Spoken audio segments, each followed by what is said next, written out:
Pemirsa Carang TV, saat ini vaksin sudah masuk ke Indonesia.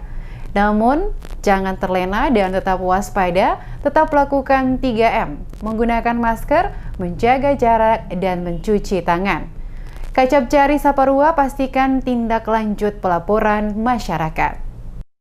Kepala Kejaksaan Negeri Cabang Saparua, Ardi, memastikan pihaknya akan menindaklanjuti seluruh pelaporan yang disampaikan masyarakat terkait berbagai dugaan tindak pidana korupsi, penyalahgunaan DD dan ADD pada sejumlah desa negeri di wilayah kerja Kacap Jari Saparua. Kepada tim DMS Media Group di ruang kerjanya, Kacap Jari Saparua Ardi memastikan bahwa seluruh pelaporan yang masuk dari masyarakat maupun LSM ke pihaknya dilakukan tindakan penyidikan dan penyelidikan lebih lanjut. Sejauh ini, kata Ardi, ada sejumlah pelaporan yang telah diterima pihaknya dari masyarakat. Di antaranya pelaporan mengenai dugaan penyalahgunaan ADD dan DD pada Desa Haria, Kulur, Sirisori, dan Itawaka. Di Desa Haria, kata Ardi, diakuinya ada indikasi kerugian negara termasuk markup, dan untuk Desa Sirisori pihaknya masih dalam tahap pengumpulan data dan pengumpulan bahan keterangan. Dikatakan Ardi, khusus untuk Desa Porto dalam kasus ADD yang sementara berproses di persidangan, sejumlah saksi sementara diperiksa oleh pihaknya dan direncanakan pada minggu depan sejumlah saksi juga akan diperiksa. Disinggung soal kerugian negara dalam kasus yang terjadi di Desa Porto, kata Ardi, jumlah kerugian negara berdasarkan perhitungan tim ahli diperkirakan hampir mencapai 300 juta rupiah. Diakuinya saat ini kendala yang dihadapi pihaknya adalah kurangnya tenaga jaksa yang bertugas sehingga terjadi keterlambatan dalam proses yang dilakukan. Namun kata Ardi, hal itu tidak mengurangi semangat dalam memberantas seluruh tindak pidana korupsi di wilayah hukum Kacap Jari Saparua.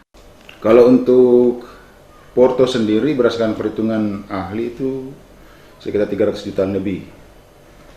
Sedangkan untuk Haria indikasi memang ada kerugian dan ada markup yang terjadi di sana. Sedangkan sori-sori Islam itu kami sementara pool data pool bucket dulu sambil kami menghitung dan melihat perkembangan selanjutnya. Berhubungan juga yang saya sampaikan tadi bahwa kami kekurangan tenaga jaksa, tapi tidak menghalangi kami untuk menindaklanjuti laporan-laporan masyarakat. Disinggung sejumlah kasus lain yang juga sementara diproses, kata Ardi, untuk pidana umum yakni kebanyakan adalah penganiayaan dan hampir semuanya telah menjalani proses persidangan.